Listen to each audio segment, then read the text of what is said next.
हरे कृष्ण। आवाज आ रही है सबको? श्रील प्रभुपाद जी संपूर्ण विश्व में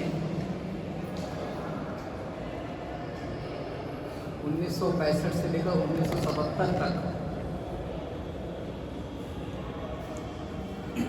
12-14 बार परिक्रमा करते हुए सभी को कृष्ण भक्ति की शिक्षा देना चाहते थे, और विशेष रूप से भगवान के जो परम करुणामय अवतार हैं श्री चैतन्य महाप्रभु, उनका परिचय प्रदान करना चाहते थे। और इसी उद्देश्य से हालांकि श्रील प्रभुपाद जी ने प्रचार कार्य सबसे पहले न्यूयॉर्क में आरंभ किया, न्यूयॉर्क के पश्चात प्रचार कार्य लॉस एंजल्स की ओर बढ़ा, और उसके पश्चात San Francisco, Boston, London, France व अन्य देशों में बढ़ते बढ़ते रशिया वगैरह सब जगह बढ़ते बढ़ते भारत में भी आया।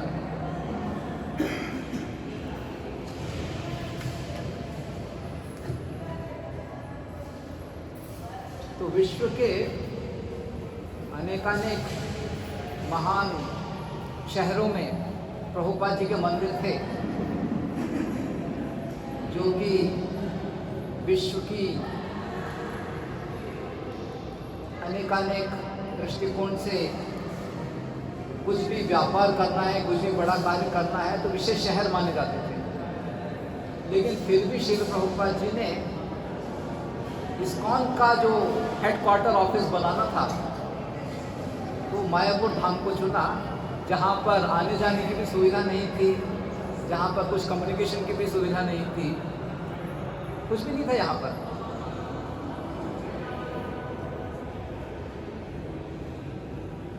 कभी भी कोई व्यक्ति, मान लिया कोई व्यापारी है, वो अपना व्यापार का जो मेन ऑफिस आरंभ करना चाहता है तो ऐसे बड़े शहर में करेगा जहाँ पर सारी सुविधा हो, आने जाने की सुविधा हो, कम्युनिकेशन की सुविधा हो और कार्यालय की भी सुविधा हो, सब सुविधा होनी चाहिए, तब वहाँ पर वो मुख्य ऑफिस बनाता है। लेकिन श्री प्रभुपाद जी ने अपने अंतर्राष्ट्रीय कृष्ण भावनामृत संघ का हेडक्वार्टर ऑफिस मायापुर धाम में बनाया, जहाँ पर कुछ भी सुविधा नहीं थी। क्यों मायापुर धाम में बनाया? क्योंकि श्रील प्रभुपाद जी के जो परम गुरु हैं भक्ति विनोद ठाकुर, उन्होंने अपना हेडक्वार्टर ऑफिस प्रचार कार्य करने के लिए गोद्रुम द्वीप सुरभि कुंज में बनाया। उन्होंने वहाँ पर अपना निवास स्थान बनाया और वहाँ से प्रचार कार्य उन्होंने आरंभ किया। और भक्ति विनोद ठाकुर के पहले नित्यानंद प्रभु ने, उन्होंने भी सुरभि कुंज से ही आरंभ किया। भक्ति विनोद ठाकुर के पश्चात उनके पुत्र भक्ति सिद्धांत सरस्वती, उन्होंने पूरे भारत में जो गौड़ीय मठ का प्रचार होता था उस प्रचार का हेडक्वार्टर ऑफिस चैतन्य मठ में बनाया। तो नित्यानंद प्रभु का मुख्य केंद्र प्रचार के लिए यहाँ पर गोद्रुम द्वीप था, उसी प्रकार से भक्ति विनोद ठाकुर का मुख्य प्रचार केंद्र यहीं पर था सुरभि कुंज में, और उसी प्रकार से भक्ति सिद्धांत सरस्वती का मुख्य प्रचार केंद्र जहाँ से संपूर्ण भारत में प्रचार की व्यवस्था होती थी उसका मुख्य केंद्र चैतन्य मठ था। तो उसी परंपरा के आधार पर श्री प्रभुपाद जी ने भी निश्चय किया कि हम अंतर्राष्ट्रीय कृष्ण भावनामृत संघ का हेडक्वार्टर ऑफिस मायापुर धाम में प्रस्थापित करेंगे। तो इसे कहा जाता है गुरु परंपरा की शक्ति। सामान्यतः हम भौतिक दृष्टिकोण से सोचते हैं कि हाँ टेलीकम्युनिकेशन की सुविधा है, शहर है, आने जाने की सुविधा है, तो यहाँ ऑफिस बनाना अच्छा है। लेकिन आध्यात्मिक दृष्टिकोण से इस प्रकार से सोचा जाता है कि मेरे सारे आचार्यों ने इस स्थान को प्राथमिकता दी है तो मुझे भी इसी स्थान को प्राथमिकता देना होगा। तो प्रभुपाद जी ने यहाँ पर हेडक्वार्टर ऑफिस बनाया और यहाँ से उन्होंने संपूर्ण विश्व के प्रचार को निर्देशित किया। तो जब 1965 में श्रील प्रभुपाद जी अमेरिका गए थे, उसके पहले भी श्रील प्रभुपाद जी कई बार मायापुर आया करते थे। और जब वे मायापुर आया करते थे तो एक स्थान है शांतिपुर में जहाँ पर अद्वैत आचार्य का निवास स्थान है, उसे अद्वैत भवन बोला जाता है। श्रील प्रभुपाद जी अद्वैत भवन में जाया करते थे और वहाँ पर दिन भर हरिनाम का जप किया करते थे, अद्वैत आचार्य से प्रार्थना किया करते थे। श्रील प्रभुपाद जी प्रार्थना करते थे अद्वैत आचार्य से कि हे अद्वैत आचार्य, आपकी करुणामय पुकार से प्रभावित होकर स्वयं भगवान जो कि वैकुंठ में अनंत शेष पर विश्राम करते हैं, वो भगवान नारायण आपके करुणामय पुकार से प्रभावित होकर पृथ्वी पर अवतरित होते हैं। तो आप मुझे भी शक्ति प्रदान कीजिए कि मैं भी अपने गुरु द्वारा प्रदत्त निर्देश को वाणी के रूप में प्रस्तुत कर लोगों के हृदय को प्रभावित कर सकूं और उन्हें श्री चैतन्य महाप्रभु का संदेश प्रदान कर सकूं। तो इस प्रकार से श्री प्रभुपाद जी कई बार अद्वैत भवन जाया करते थे, शांतिपुर में, वहाँ पर अद्वैत आचार्य से प्रार्थना किया करते थे। तो उस समय श्री प्रभुपाद जी गृहस्थ भक्त थे और ज़्यादा कोई सदस्य वहाँ पर दर्शन के लिए नहीं आते थे। तो प्रभुपाद जी आ रहे हैं, दिन भर जप कर रहे हैं, रो रहे हैं, अद्वैत आचार्य से प्रार्थना कर रहे हैं। तो वहाँ पर जो एक पुजारी थे वो बहुत प्रभावित थे। तो उन्होंने पूछा श्री प्रभुपाद जी को, उस समय तो प्रभुपाद जी सन्यासी भी नहीं थे, तो पूछा कि आप इतना बारंबार यहाँ पर आते हो, दिन भर जप करते हो, किसी से कुछ बात नहीं करते, सिर्फ प्रार्थना करते हो, रोते हो, तो क्या मैं आपको कोई मदद कर सकता हूँ? तो प्रभुपाद जी ने बोला कि मेरे गुरु ने मुझे बहुत ही कठिन निर्देश प्रदान किया है कि मैं पाश्चात्य देश में जाकर श्री चैतन्य महाप्रभु के संदेश का प्रचार प्रसार करूँ। उस कठिन निर्देश को पूर्ण करने के लिए मैं यहाँ पर अद्वैत आचार्य से प्रार्थना करता हूँ और रोता हूँ। और फिर श्री प्रभुपाद जी इन पुजारी को प्रणाम करके चले गए। और फिर कई वर्ष बीत गए, ये पुजारी को प्रभुपाद जी दिखाई नहीं दिए। फिर एक बार कुछ विदेशी भक्त अद्वैत भवन में आए और उन विदेशी भक्तों के हाथ में भगवत दर्शन की पत्रिका थी, बैक टू गॉड मैगजीन, अंग्रेजी भाषा में। तो इन विदेशी भक्तों को देखकर ये पुजारी आश्चर्यचकित हो गए, क्योंकि ये तो इतना ऐसा मंदिर है जहाँ पर कोई दर्शन करने के लिए नहीं आता, विदेश के भक्त आए हैं। उनको आश्चर्य हुआ। तो पुजारी ने पूछा कि आप किनके शिष्य हो, किसने आपको प्रेरणा दी यहाँ पर आने के लिए? तो इन्होंने कहा कि भक्ति वेदांत स्वामी प्रभुपाद जी, और बैक टू गॉड मैगजीन में उनका तस्वीर था, दर्शन कराया।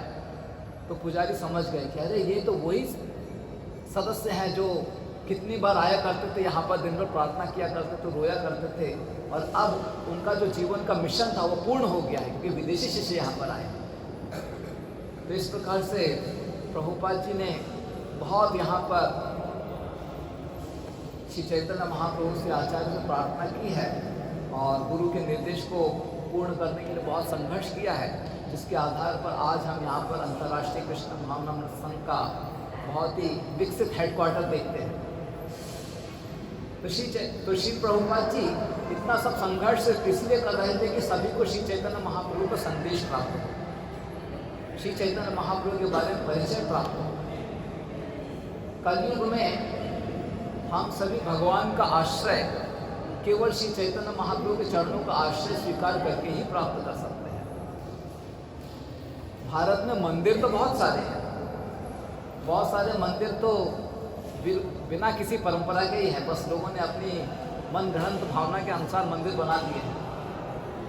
और भी बहुत सारे मंदिर हैं जो कि प्राचीन मंदिर हैं, जो कि संप्रदाय से मंदिर हैं और जहाँ पर बहुत सारे लोग दर्शन करने के लिए जाते भी हैं।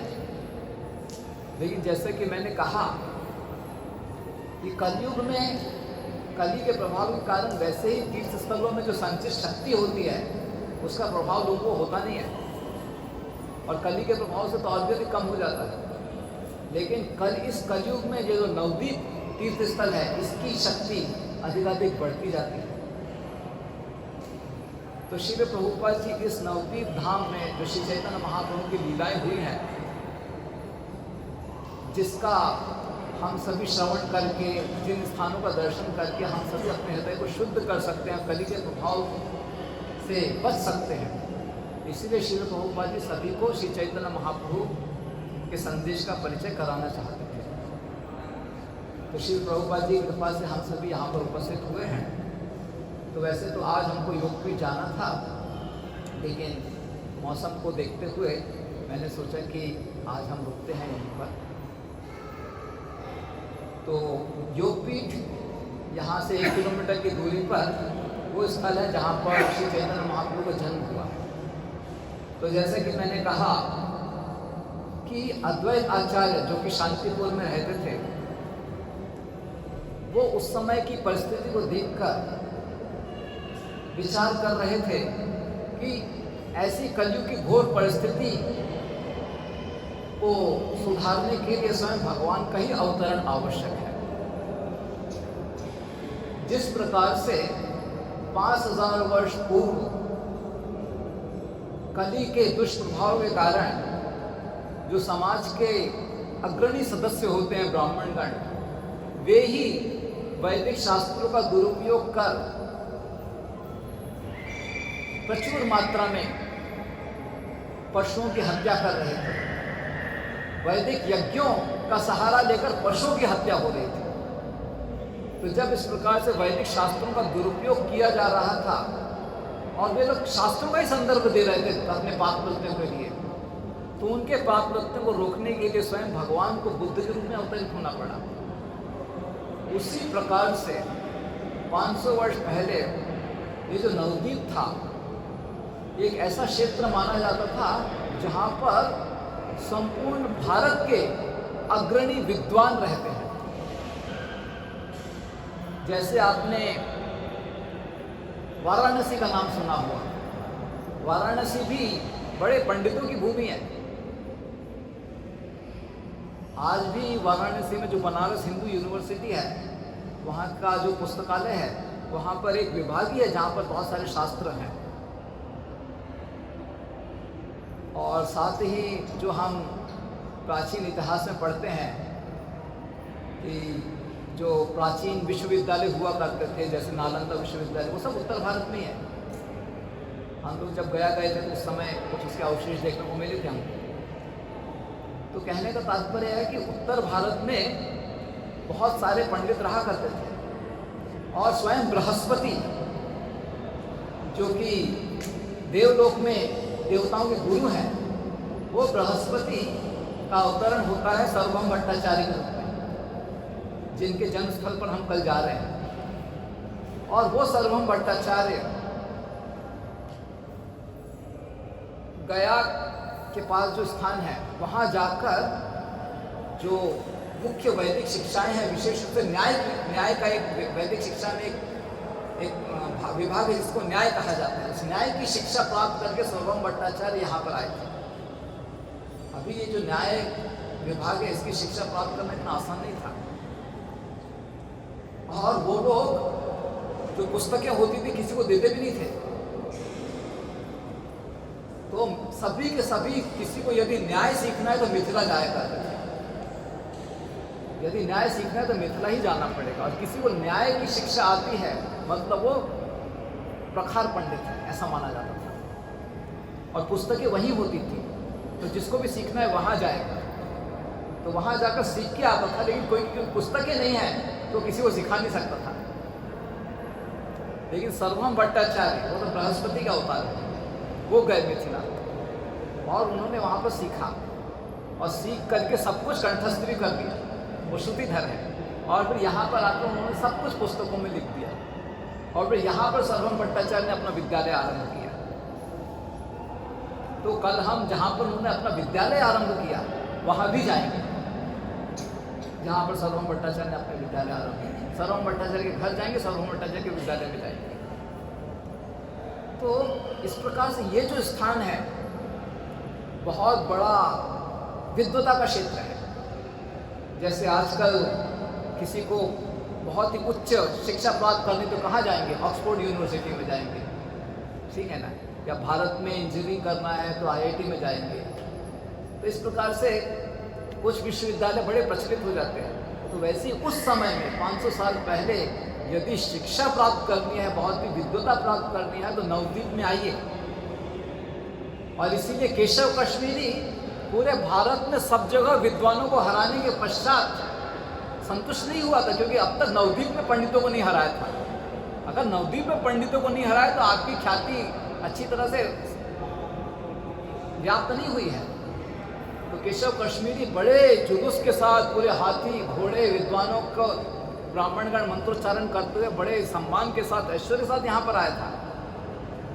लेकिन निमाई पंडित जो कि सारे पंडितों में सबसे छोटी आयु के थे, उन्होंने केशव कश्मीरी के सम्मान को तोड़ा था। तो ये ऐसी बहुत सारी लीला है यहाँ पर। तो श्रील प्रभुपाद जी ये जो श्री चैतन्य महाप्रभु की लीला स्थलियाँ हैं, श्री चैतन्य महाप्रभु की लीलाएं, उसका परिचय सबको देना चाहते थे। तो जब ये नवद्वीप इतना विद्वता का क्षेत्र था, लेकिन विद्वता जब होती है ना, तो विद्वता की शोभा तभी देती है जब आप विनम्र होते हो। विद्वता बिल्कुल बिगड़ जाती है यदि आप में अभिमान आ जाता है। तो नवद्वीप में उस समय यही समस्या थी। लोग बहुत विद्वान थे, लेकिन अभिमान भी था बहुत। अपनी विद्वता का डिंडोरा में बहुत पीटना चाहते थे, सबको दिखाना चाहते थे कि मैं कितना श्रेष्ठ हूँ। और जब अभिमान आ जाता है ना, तो विद्वता का आप दुरुपयोग करते हो और आपको पता भी नहीं चलता है। आप सोचते हो कि मैं ठीक कर रहा हूँ।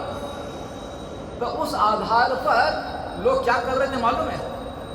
वैदिक संस्कार जो होते हैं ना, मनुष्यों के लिए होते हैं कि किसी का जन्म हुआ है तो उनको सारे संस्कार प्रदान करना किसी बालक को, और फिर उन संस्कारों में एक विवाह संस्कार भी है। तो आप कल्पना नहीं करोगे, यहाँ के लोग कुत्ते और बिल्लियों में विवाह करा रहे थे संस्कार के नाम पर। वैदिक संस्कार के नाम पर कुत्ते बिल्लियों का विवाह करा रहे थे। तो इस प्रकार से जब विद्वता का अभिमान हो जाता है, तो आप किस प्रकार से बिगड़ जाते हो और क्या पागलपन करते हो वो आपको पता भी नहीं चलता है। और अभिमान है तो कोई बताए तो सुनते भी नहीं हो आप। तो इस प्रकार से लोग विद्वान तो थे, लेकिन केवल कर्मकांड में उलझे हुए थे। और कर्मकांड में ऐसे उलझ गए थे कि पशुओं के लिए भी वो सब कर्मकांड कर रहे थे। तो ऐसी अवस्था में भक्तगण बहुत कम थे यहाँ पर। अद्वैत आचार्य थे, श्रीवास ठाकुर थे, जगन्नाथ मिश्रा थे, ऐसे बहुत कम वैष्णव की संख्या थी। जैसे आजकल भी वैष्णव की संख्या कम होती है। हम पुणे शहर में जाते हैं, मुंबई शहर में जाते हैं, संख्या बहुत कम होती है। इसमें बहुत संख्या कम थी। और अद्वैत आचार्य अन्य वैष्णव को लेकर हरि नाम कीर्तन किया करते थे, हरि कथा किया करते थे। अद्वैत आचार्य शांतिपुर में रहा करते थे, वहाँ तो बहुत कम वैष्णव थे, दूर दूर से देखने को नहीं मिलता था वैष्णव। तो अद्वैत आचार्य कभी कभी वैष्णव का संग करने के लिए यहाँ पर आया करते थे, श्रीवास ठाकुर के घर के पास। श्रीवास ठाकुर के घर के पास एक और स्थान है, जैसे अद्वैत भवन बोला जाता है, वहाँ अद्वैत आचार्य आया करते थे भक्तों का संग प्राप्त करने के लिए। तो ऐसी परिस्थिति थी, और अद्वैत आचार्य ऐसी परिस्थिति में खूब भगवान की चैतन्य महाप्रभु के अवतरण के लिए प्रार्थना करते हैं। तो उनके पास एक शालिग्राम शिला थी। वो शालिग्राम शिला का दर्शन आज भी किया जा सकता है शांतिपुर में। मेरे प्लान में था आपको शांतिपुर ले जाने का,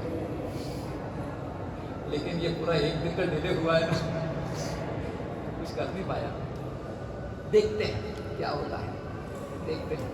लेकिन मेरी इच्छा थी कि आपको शांतिपुर में ले जाऊं मैं। हम लोग प्रयास करेंगे। तो अद्वैत आचार्य शांतिपुर में थे, उनके पास एक शालिग्राम शिला थी। तो शास्त्र में वर्णन है कि यदि शालिग्राम शिला, जो कि स्वयं भगवान से अभिन्न है, उनको गंगाजल और तुलसी अर्पित करके उनसे प्रार्थना की तो भगवान बहुत प्रसन्न होते हैं। तो हर दिन अद्वैत आचार्य अनेक तुलसी दल और गंगाजल शालिग्राम शिला को अर्पित करते हुए हरिनाम का उच्चारण करके भगवान के अवतरण के लिए प्रार्थना करते हैं। तो आचार्य ने बताते हैं वो किस प्रकार से गाते थे। मैं तो इतना ठीक से गा नहीं सकता हूँ, लेकिन वो गाते थे, हरे कृष्णा हरे कृष्णा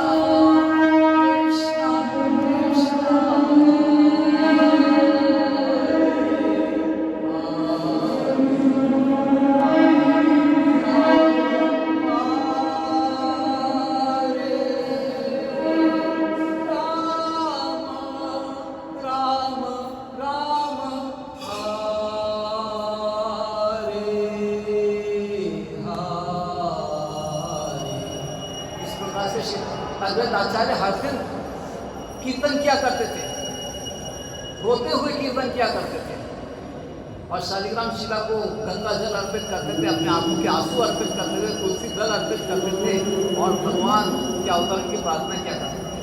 तो अद्वैत आचार्य की ऐसी पुकार से स्वयं श्री चैतन्य महाप्रभु